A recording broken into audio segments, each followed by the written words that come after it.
Hello and welcome back. My name is Dr. Christopher Gennari. This is Great Big History Podcast, greatbighistory.com.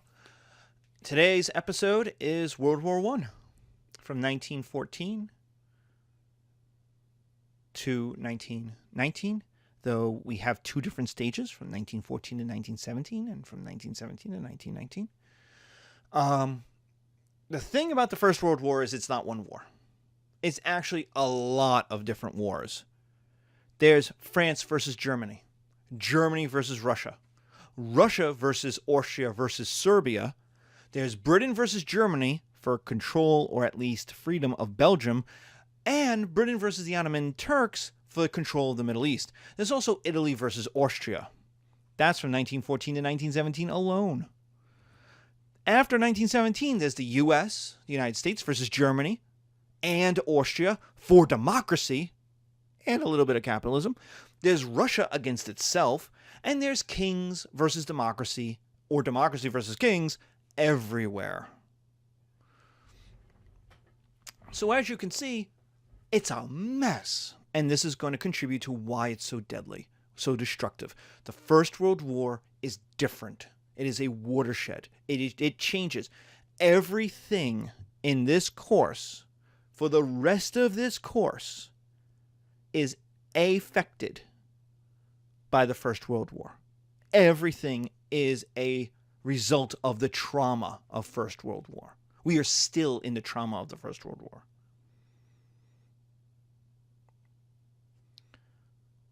So why? Let's get to it.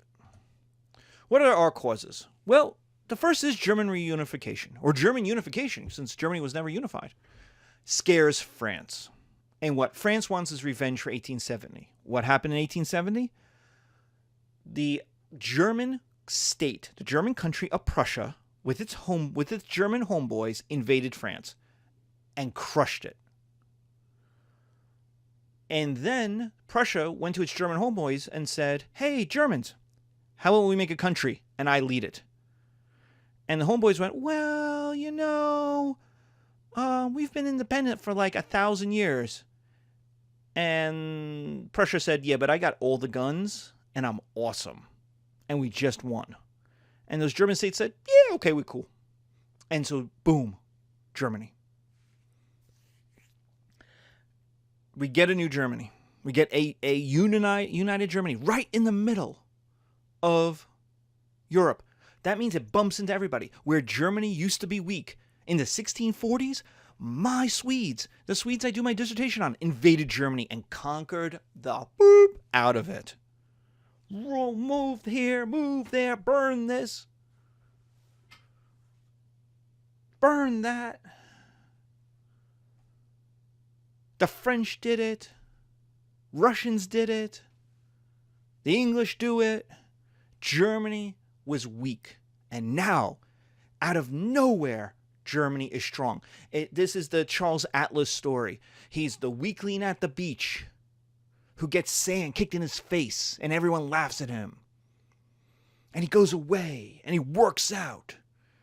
And the next summer, everyone's like, "Yeah, where's that weakling?" And then Charles Atlas comes in and he's ripped. It's like the Hulk. He's like, "Oh, I am Charles Atlas." And they're like, "Oh, I thought you were a weak, scary, you were nobody, you were a little child." And he's like, "No, I am Charles Atlas. I will kill you. I am awesome." And that's Germany. Out from nowhere comes the largest, the most populated, the richest country in Europe, in continental Europe, because there's still small little England, which is richer, but boom, Germany. Plus, German industrialization and its navy scare Britain. So German unification scared France because it's on its border. German industrialization made Germany rich, plus it built a navy out of what's called dreadnoughts, which means fearless. They're the super battleships of the day, which only Britain had. Britain was like, "We have dreadnoughts. We're so awesome. We could blow up everything." And the Germans said, "Well, what about ours? We just built this. How do you like it?" And the British go, "Oh, they look a lot like ours and they're kind of scary." And the Germans go, "Yeah." And they also have computers. And they're really smart. and they actually have bigger engines than yours do. And the British are like, that's not so good for us because we live on an island. This kind of sucks. So the Germans are at once scaring France. On the left hand, they're scaring England, Britain. And then, all right, we can deal with that. We're just like a little jealous. But as long as nothing bad happens, there's no reason for us to fight. So what happens? The Ottoman Empire collapses. Great. The Ottoman Empire collapses, and southeastern Europe, for the first time in 500 years, is up for grabs. All these little countries, Croatia and Serbia and Bosnia and Romania and Bulgaria, suddenly all these dinky little countries that have been owned since the 12 or 1300s are up for grabs. Who can get them? Who wants them? Austria wants them. Austria's like, we used to own them back in the day. Russia's like, dude, they're all Slavs. They're my cousins. They're my homeboys. I want them. And Germany is like, okay, we don't have any history of owning them, but dude, they're going to want to buy our stuff. And so we want to not own them, but we want them to be our allies, so they buy all of our stuff. And so it's an Austria versus Russia versus Germany for whoever can get in there and get the most diplomatic and or military and or control presence in Europe. What does this equal? The French and the Russians get together. Now remember, Napoleon, the French and the Russians don't get along. The French Revolution is anti-Russian. Why? Because the Russians like having a giant empire and a super powerful king. And the French Revolution hates empires and hates kings. But they get together. They hook up. Why? Because Germany and Austria are worse. They like Germany and Austria worse. The Russians hate the Austrians. The French hate the Germans. And so they get together like, dude, man, Austria sucks. And the French are like, yeah, you think Austria sucks, Russia? Germany really sucks. And the Russians are like, yeah, they suck too. Hey. Want to be friends? We could talk about how much Germany and Austria suck. And the French are like, dude, that would be awesome. And if we get into a fight with them, we'll totally have each other's back. And Russia's like, yeah, we'll make an alliance. And that whole thing where Napoleon tried to burn down Moscow and then we starved you all to death, we'll forget that, man. Bygones. Boat drinks. And so they let the past be the past, which is a big deal. Like, this is a diplomatic revolution. The British and the French, who have fought, they had 200-year wars. One in the 1200s to the 1300s. And then again in the 15, 16, 1700s. The British and the French are always at war. They hate each other. And now they're like, yeah, hey, you know what?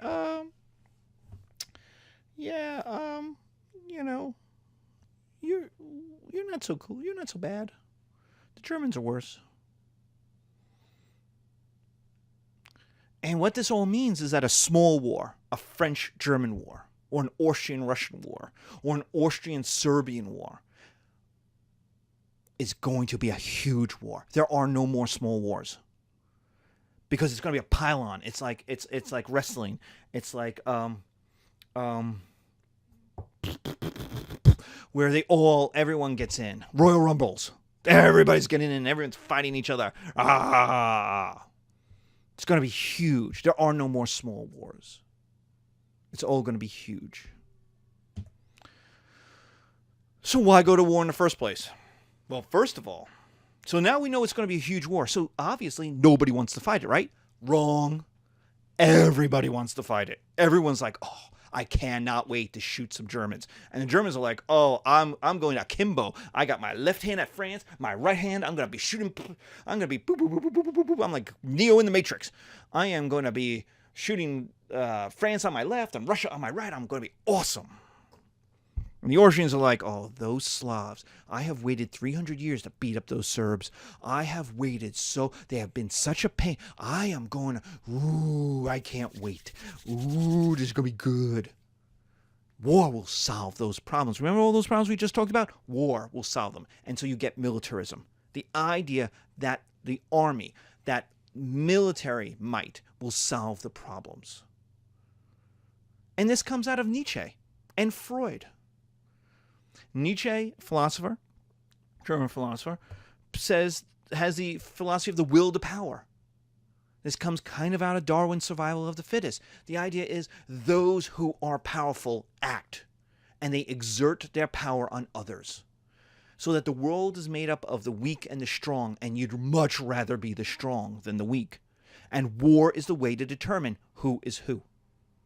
Who is the strong and who is the weak. And Freud goes about it in a psychological way. He says man is violent. Man is violent. Man likes killing things. Hunting is simply war on nature. Men have always fought. Men are violent. They're competitive. But you can't be violent in a civilized society. We're having this debate right now about guns. There is a good number of people in America, 20, 30% of Americans or so, who say, I want to have a gun. I want to be able to shoot somebody. I want to carry that weapon wherever I want. And then there's the majority of people, they are the majority of people, who say, dude, I don't want you to have a gun. I don't want to have a gun. We can't be walking down the street. You can't go to Chipotle with a machine gun.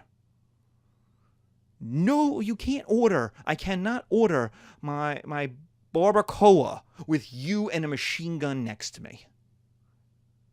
That's oppression. You can't be violent in a civilized society. I may want to punch you in the face. I don't punch you in the face. And so, but for Freud, that feeling backs up. And it has to be released some way, in some form. That psychic energy, it's like the first rule of thermodynamics, psychic energy is not created nor destroyed. It's simply transferred into something else. So man is violent. He needs to be violent. He will need a violent outlet. Sport is one way. The Olympics, football, competition is one way. This is war without violence. The Romans knew this. The Romans had gladiatorial. They had single combat war. They're like, hey, you could watch little wars happen and participate viscerally, but not actually. And Freud's like, we can do this too. And sport becomes a major competition. So it's not a surprise that the Olympics are invented in this age. In 1896, the first Olympics. It's not a surprise because here's a way countries can compete with each other without shooting each other. The Olympics. 3, as we talked about, the crisis of masculinity. Men are soft, decadent, they're feminine. In fact, because the women are demanding the right to vote and they're organizing and they're protesting and they're in the streets and they're breaking stuff and they're burning shit down, women are tougher than the men are. Mr. Banks is not a tough man. This is not a warrior. This is not a Dothraki, nomadic Mongolian horse lord. He's not a Hun. He's a banker. He's got soft hands. He's counting money all his life. That's not a real man. So you have this crisis of masculinity. That men are soft. They're decadent. They're feminine. They are gay. Homosexual. Or if not actually homosexual, they're kind of homosexual. So the two get linked. Feminine and gay get linked. Feminine and homosexual get linked because you're not really a man. You're not a man. Tough man. And they get linked together here.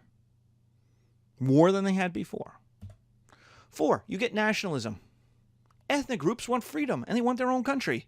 I'm Serbian. I want a Serbia. I'm Croatian. I'm French. I already have a France. Which breaks up internal divisions. Because what if you're Austria and you have 15 different nations in your country? You're an empire. Russia has even more than that. Who knows how many different peoples there are?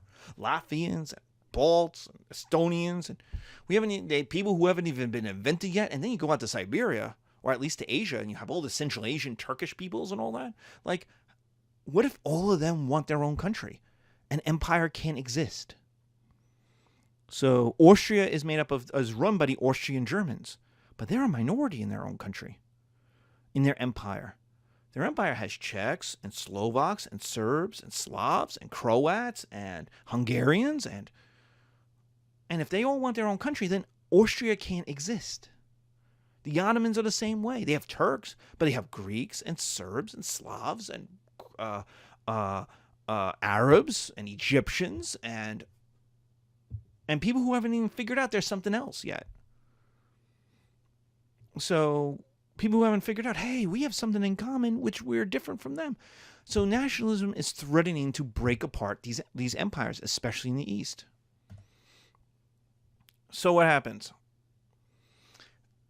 Very famously, there's the assassination of the Archduke Ferdinand in August 1914. No, he's assassinated in June 28th, 1914 or so. But basically, what happens is the countries declare war on each other. They have a fight. Austria attacks Serbia. Germany invades France. The UK defends France, sends an army to France. Russia invades Germany in August 1914. So it is on. Everybody's versus everybody. It's a Royal Rumble. And there's the big battle. The battle everybody wanted to have. The Battle of the Marne. And the idea is we're going to win the Battle of the Marne. Paris will fall. France will surrender. The British will go home. Everything will end. Home by Christmas. It'll be a 6-week war. Nobody will die. Or so few people will die that they'll all be heroes. And what happened is the Germans lost. Paris is saved. The result is a stalemate in the West. And the men immediately start digging in because artillery starts pounding them. What these guys had invented in industrialization were giant guns that can shoot from very far away. And when death hits you, drops on you from the sky, you run, but you can't run. There's nowhere to go, so you dig in. And you get the trenches. And that's going to become the trench warfare. And pretty much where they start, where they dig in 1914, is where they'll end in 1919. In 1915, we have the invention of poison gas at Ypres. This was supposed to make a breakthrough. Like, the idea is we'll drop poison gas on their trench. They'll die. People will be freaked out. They'll run away because it's a huge new technology, and we'll charge in. There'll be a hole. We'll charge through. We'll burst through onto Paris. Woo! We win. And what happened is it didn't work. It didn't work. Poison gas kills people, but it doesn't create the breakthrough to break through the trenches. In 1916, the war changes from one looking through a breakthrough for a big battle that will win the war to attrition. We are going to kill as many of the other as possible. And you get Verdun. Now remember, if you took my History 101 class, we talked about the Greeks, where you had one 20-minute battle. And it was over. Phalanx versus phalanx, 20 minutes, boom, one side runs away. The war is over, battle is over, war is over, we make a treaty, boom, done.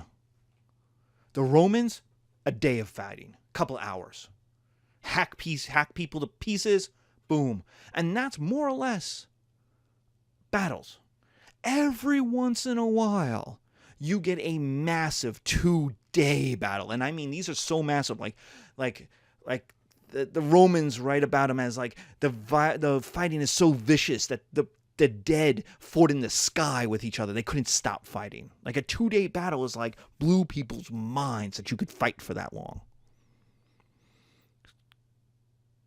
Verdun is a 1-year battle where every day, every hour of that day, you were in the midst of battle, a universe of battle.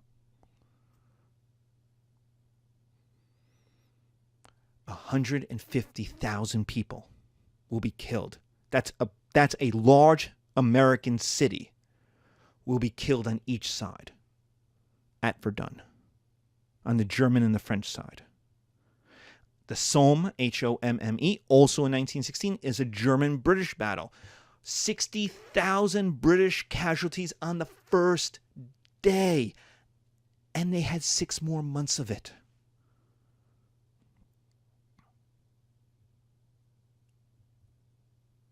One American soldier died in Iraq. It made the news back home in 2003, 2004, 2005.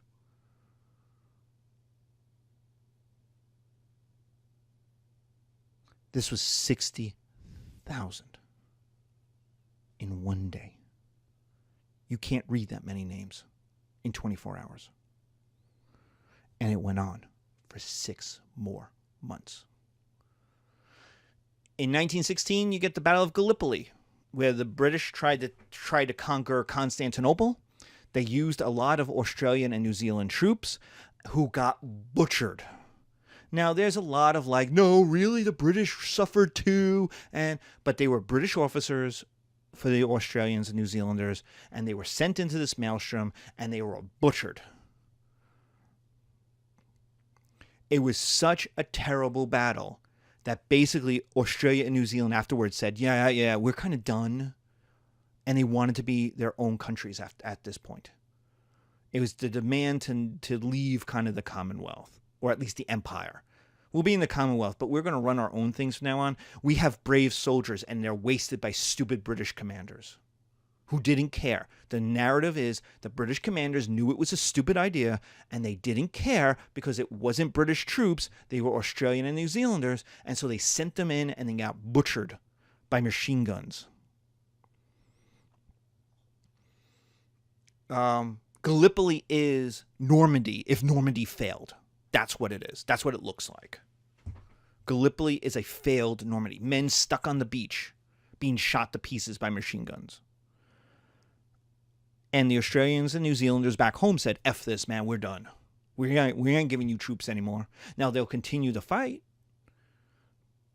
but the demands will start coming for independence, that we will have a say where we will send our troops, how we will send our troops, how many troops we will send. And so this is how devastating, how bloody these battles are, that not only is it affecting armies, it's infecting entire countries, how they identify themselves, how they think about themselves. In 1917, Russia falls apart into the Russian Revolution. So traumatized is it by the casualties of the First World War and the idea that the government won't stop fighting, you get the Russian Revolution to overthrow the government, to end the war. Meanwhile, the United States enters the war and goes, hello, Europe, we have arrived. Ha-ha. To fight Germany. The Germans, knowing that this is going to happen, throw in 1918 one final offensive at the West. They have defeated the Russians. They take their troops. They send them west. They're going to make one giant heave for Paris, and it fails.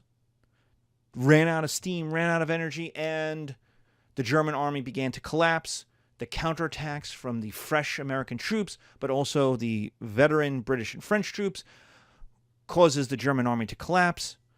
Germany is about to be invaded, and there's the armistice at November 11th, 11/11 at 11 a.m. I think it's 11:11 a.m., but the armistice at 1918. What are our results? 17 million dead, 20 million wounded. This is what will be termed the lost generation. Not just physically lost, but psychologically lost. Entire classes of British universities wiped out. An entire elite generation was wiped out at the Somme in one day. 20 million will be wounded. Why? The technology was far ahead of the tactics. The machine gun, artillery, flamethrower, barbed wire, all made the defense better than the offense.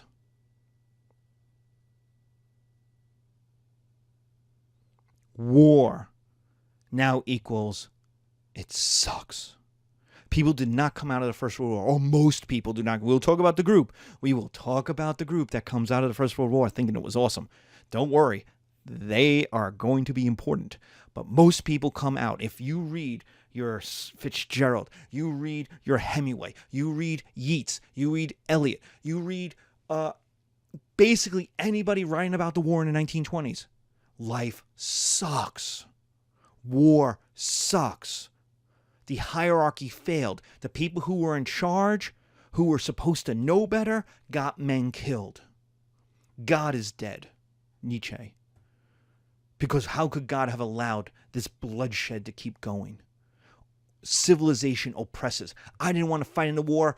I was made to fight in the war. This is Freud in his book Civilization and Its Discontents. I didn't want to go. I was made to go. I was forced to go. I was a conscript. That war and life suck. All the money we had got sucked into the war. All the young men. Something like 80% of the French young men, the young men under the age of like 25 or 30 in 1920 were dead or wounded. 80%. Like, that's insane. Compare that to the Iraq and Afghanistan war. We've had an Iraq war that lasted 2003 to 2008, roughly, 2009. And we've had a 15-year war in Afghanistan. And less than 1% of Americans have fought in either of those wars. Still, 15 years later, ask, do I have veterans in my class? I'll get 1. If I get 2, it's huge. And this is an 80-person class. 2 is like, whoa. And if I got 3, holy shnikes. 3 veterans out of 80? This is the opposite. Everybody was in it. Everybody was in it. And everybody was wounded by it. If not physically, psychologically. The entire Western civilization is traumatized by this. So Yeats, The Second Coming, he writes in 1919, turning and turning in the widening gear, the falcon cannot hear the falconer. Things fall apart, the center cannot hold. Mere anarchy is loosed upon the world. That's not happy. That's not Coleridge. That's not the Romantics. That is, the world is falling apart. The center cannot hold. There is no hierarchy. The falcon cannot hear the falconer. The falcon takes orders from the falconer. Now it can't. It is on its own. Hierarchy has failed. It's even worse when you get to Eliot in The Hollow Man in 1925. And this is pre-H-bomb. Remember, it's pre-H-bomb, pre-hydrogen bomb. This is the way the world ends. This is the way the world ends. This is the way the world ends. Not with a bang, but a whimper.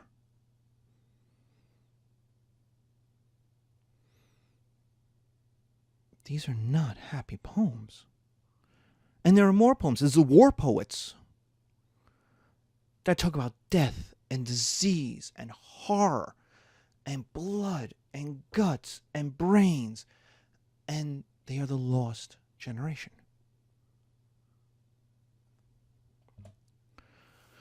Results. So we have an entire society traumatized, especially the men are traumatized by their experience in the war. We get women's liberation.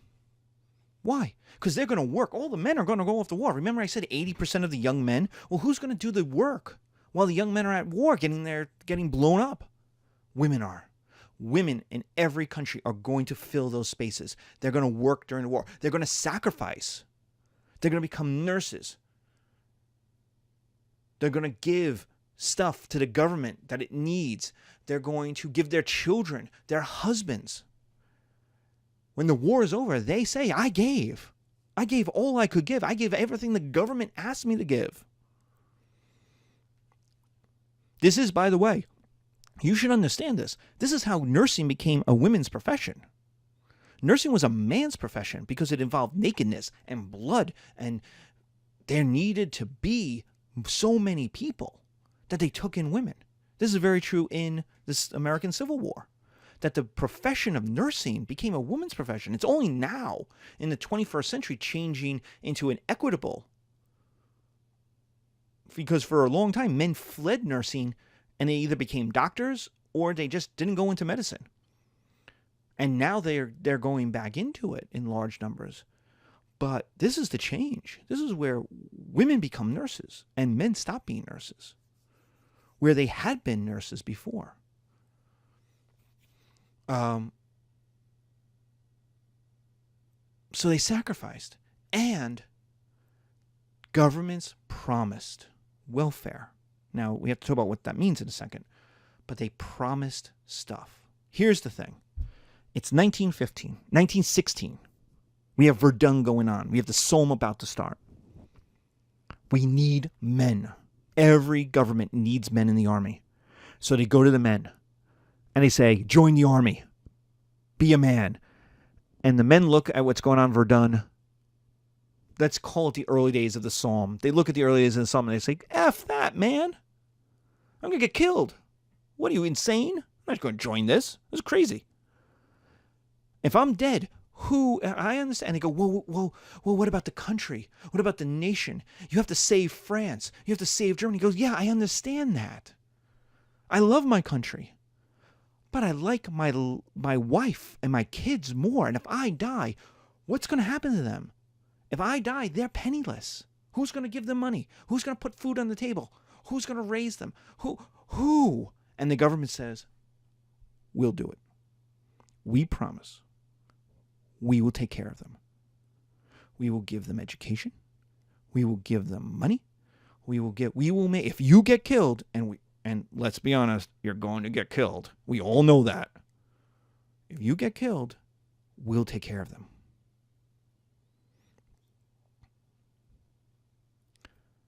And the men said, sure. All right, I'll do it. I'll join. And the men and the women, especially the women, said, how do I know you'll keep your promise? And the government said, trust us. When have you ever not trusted the government? When have we ever not followed the rules of what promises what we say? Hey, we are promising to take care of your children in health care and education and all these really expensive things. I'm sure after the war we'll be totally cool with keep paying for those totally expensive things. And the women said, yeah, no. You need us to work in the factories. We want to have a say. And we want to hold you to your promises. Because the men are going to be dead. The men can't do it. We're going to hold you to your promises. And so in the UK, women get the right to vote in 1919. In the USA, it's 1920. From 1917 to 1919, almost every country in Europe women get the rights to vote. The two weird ones are Switzerland, which did not fight in the war, and women don't get the right to vote till like 1972. And that's pretty much why women's lives don't change because of the war in the First World War or the Second World War. Switzerland does not fight in either war. And France. And I can't explain France because France has the worst casualty rates, the worst you would think in France. So it has to do with something with the patriarchy. I don't know. I'm not enough of a French historian of this time period to tell you. But women will get the right to vote after, in 1945, after the Second World War. That same argument will be like, yeah, we need rights now. We need to have a say. But for almost every country in Europe that fought in the First World War, women will get the right to vote within a year or two after the war. Even in the United States. And the United States didn't suffer. The United States made money. Its casualty rates were pretty low. I mean, percentage-wise, they're high because when the Americans show up, they don't know what they're doing, and they run right into German troops who have had 4 years on the front, so they got cut to ribbons. But not a large percentage of Americans fought in the First World War. It was over within 18 months. If it had gone on 2, 3, 4 years, you'd imagine a major change. And still, women get the right to vote in 1920. We get new countries in Eastern Europe. And almost all of them are weak democracies. And so what we get is conflict and violence. And Europe is a mess in the 1920s. From 1918 to like 1925, Europe is a mess with revolutions and assassinations and just flat out wars. Turks versus the Greeks, Greeks versus the Bulgarians. Turks revolutions in Russia, civil war in Russia. The Turks committing a genocide against the Armenians. Europe is a mess because there's no order. The big countries that had run Europe before have collapsed. You get the League of Nations. Great. Here's a place we're all going to talk it out. We're going to make sure that people don't go to war. We're going to figure this out. All the countries will get together and we're going to have rap sessions, man. It's going to be cool. We're going to work out our problems before we murder each other because we didn't do this before. And then the US comes along and says, "Yeah, I know I invented the whole concept, but dude, I'm out. I'm going back across my ocean and I'm like going to ignore you Europeans. I know I'm the richest country in the world. I know I'm the most powerful country in the world. I know I'm awesome. Good luck." Well, without the United States to like wrangle people because they had more money, they had more troops, they had more power, without the United States to kind of walk up like Superman and go, I'll take care of it, the League of Nations fails. And when the League of Nations fails, chaos is let loose. Everybody does what they want. But they do what they want because there's no one country to say, whoa, whoa, whoa, whoa, whoa, whoa, whoa, whoa, whoa. We'll take care of it. This is the problem. You should understand this because every presidential system, every time we have a presidential debate, this comes up. And people will say, the United States should not be the policeman of the world. Why should we pay the cost of this? And the answer is because there was a time when we were the most powerful country in the world and we said we don't want to be the policeman of the world. And what happened? Nazis. The world fell apart. Somebody has to run the world. And I don't know about you, but I'd much rather us do it than Russia, than China, than some other dictatorship do it. Or nobody, a vacuum, where everyone is at war with everyone else.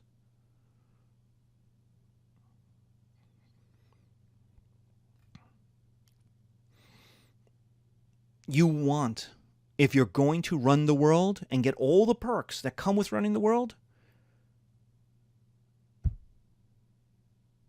you got to have the responsibilities and sacrifices too. You have to be the policeman of the world. And that's okay. Because we get a whole lot of perks, man.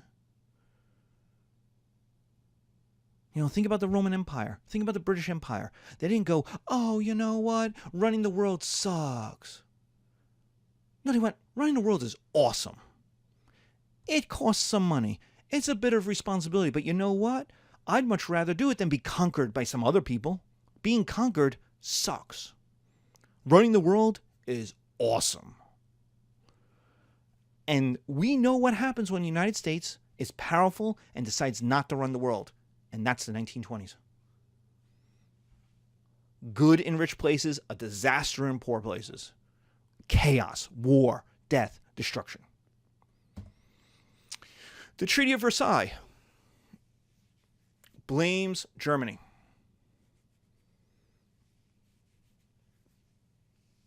There's a lot going on. The Treaty of Versailles is a mean treaty. It's meant to be a mean treaty. Now, there's a revisionist history going on now. I've read a couple books, and they're like, you know, when you look at other treaties, no, stop. Stop. The Treaty of Versailles was a mean treaty. It was meant to be a mean treaty. What the Germans thought they were going to get was President Wilson's 14 points. President Wilson said there's 14 ways we're going to win the war, and there's 14 ways for us to solve the world's problems.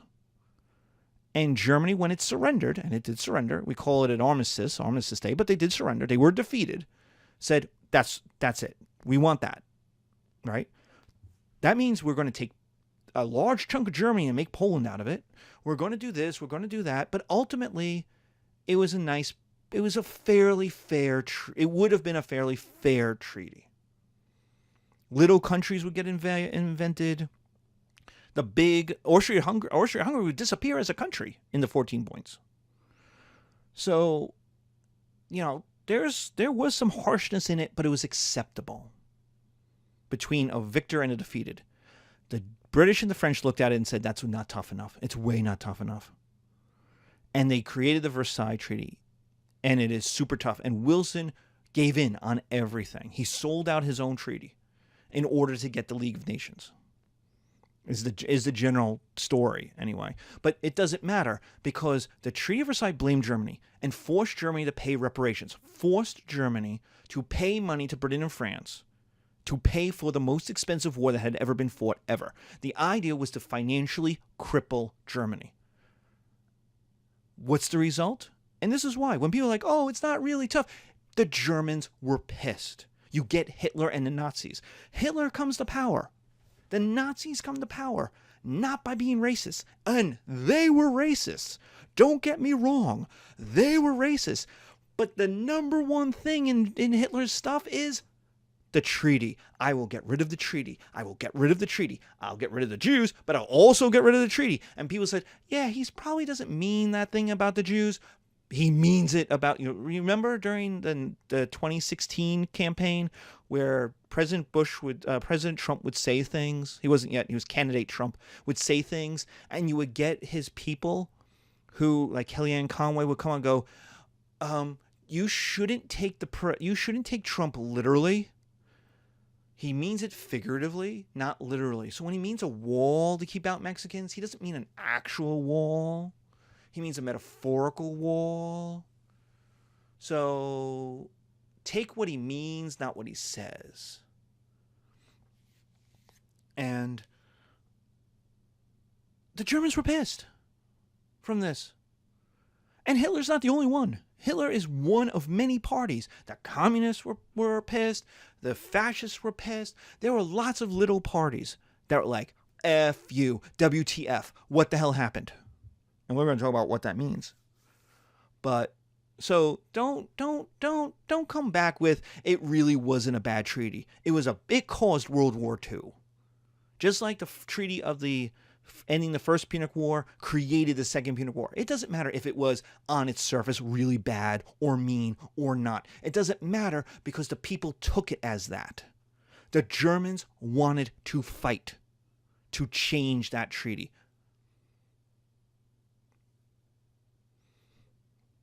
Thus, it's a bad treaty. If one side looks at the treaty and says, F you, I'm going to beat you up as soon as I get some power, that's a bad treaty. Other countries around the world, in Africa, in Asia, in India, say, hey, look at what Europe did. They're not so tough. For 20 years, they've been telling us what to do. Turns out they're a mess. And they start demanding independence.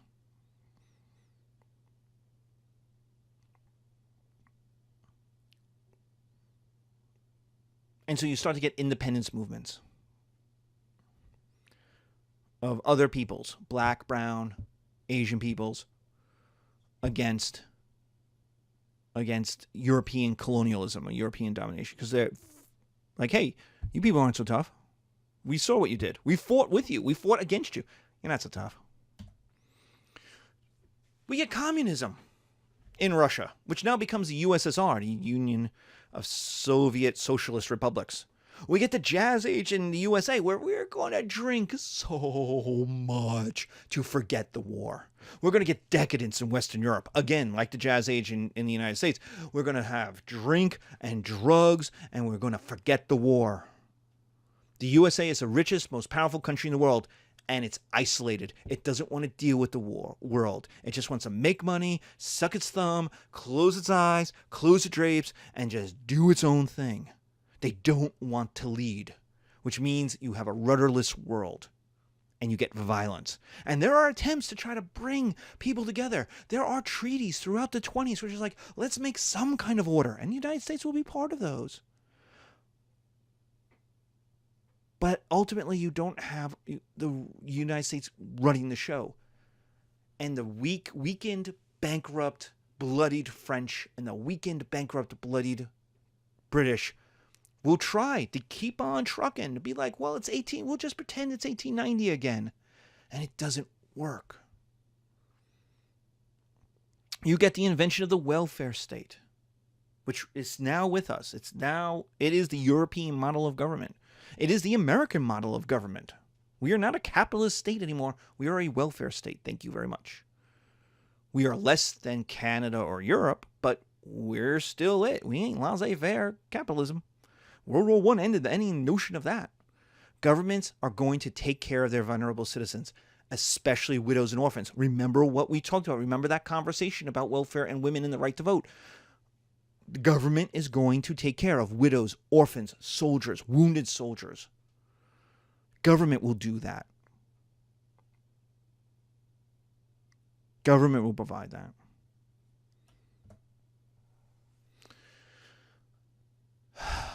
That brings us to communism and new forms of government. And so that will be our next lecture. So we did World War I, we did the results of World War I, and now we're going to do government and new forms. So have a good day, ladies and gentlemen. Take care.